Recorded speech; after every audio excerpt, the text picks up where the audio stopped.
testing is really important. I mean, nowadays teams are putting so much into their race programs, and the days are gone of, oh, I got 2 flats, but I had a good race strategy and my truck was there at the end. They're full throttle from the green flag all the way to the checkered flag now. So if you have a flat tire, you're out. So testing is critical because we can't have a shock failure. It needs to maintain performance over the whole duration, because there's no longer like, oh, I'm on San Felipe, whoops, I'm just gonna slow down a little bit and let my shocks cool down. It's like, no, I gotta go, and I gotta go now. So testing allows us to ensure that we're not gonna have any issues on race day, and that the shock can live up to those conditions. There were many years where John would design a product, we'd go out and test it, and we'd break it. So, some companies would say, hey, this isn't worth doing, that's not possible to do this with this suspension. And we decided, no, let's go fix it. Let's update it. Let's change it. Let's make it better. And that's basically what we've done over and over again. Testing is a good opportunity for us to get real feedback. Our products and technologies can get proved through our athletes through racing. That really puts them to the test. But when we go do field testing, and that's the goal, the objective is to test and tune, we can learn a lot more. We can be focused on what we're doing. We can get good feedback from the driver as opposed to them being in race mode. So we can go out, spend time, tweak, and keep refining, and then make improvements way faster that way. So the race part of it helps prove it, but testing helps us further develop.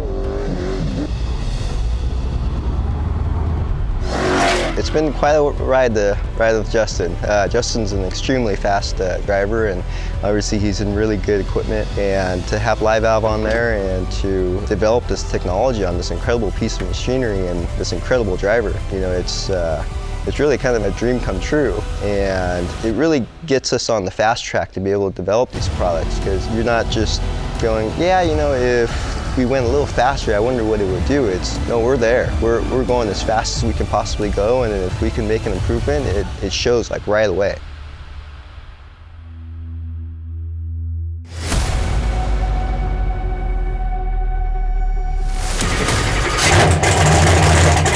We're out here at Plaster City shaking down the all-wheel drive truck and Badco as our pre-runner. We've got Fox out here like usual, supporting us with our Live Valve system. So we're going to put changes into the truck, both electronically and mechanically. Looking forward to it. Let's go have some fun. Let's go drive the truck.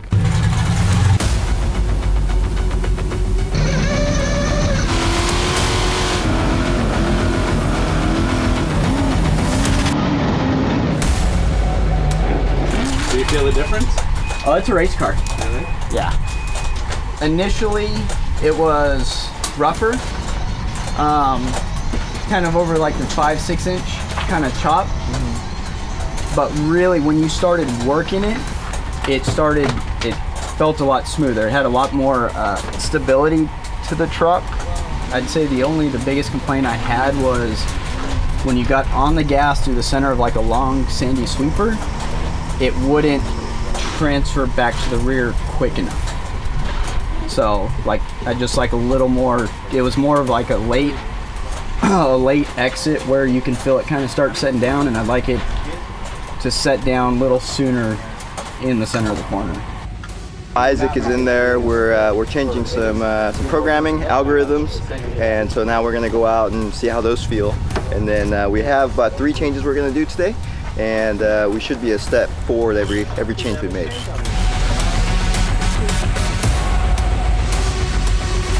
All right, we looked everything over. Everything looks good. Let's go ride.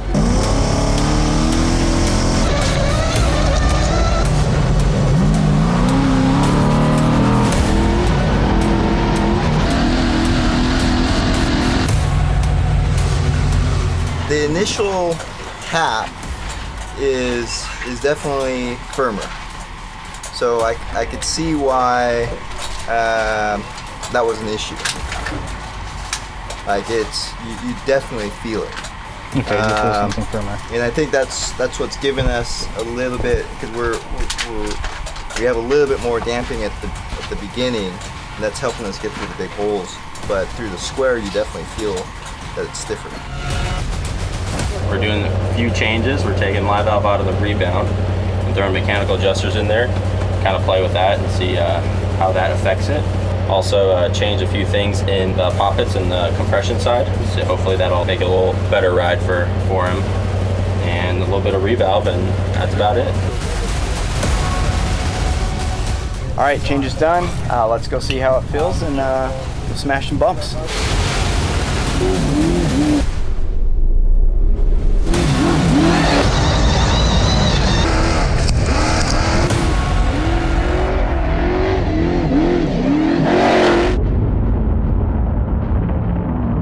I think for a product like ours, testing is so important.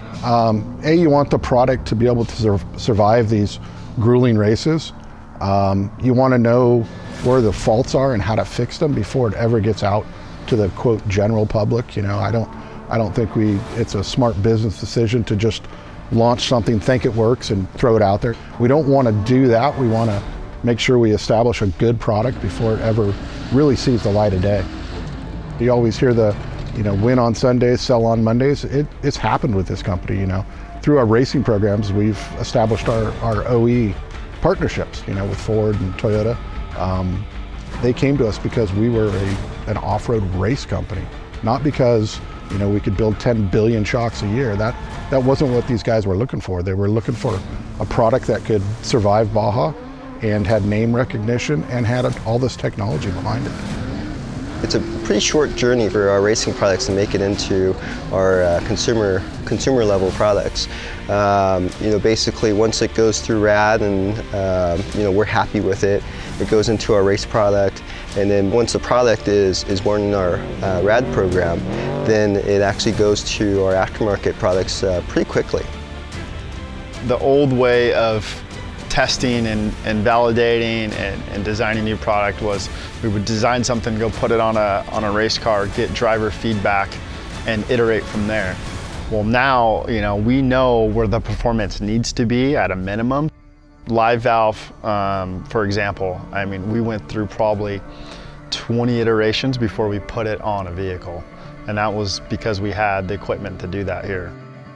It's necessary because that's how you iterate through, say, a product, right? So testing gives you hard facts on what you're doing, what's working, what's not, and you get information, like useful information, right? Like data that you can process, and every time you test something, that could become your next stepping point.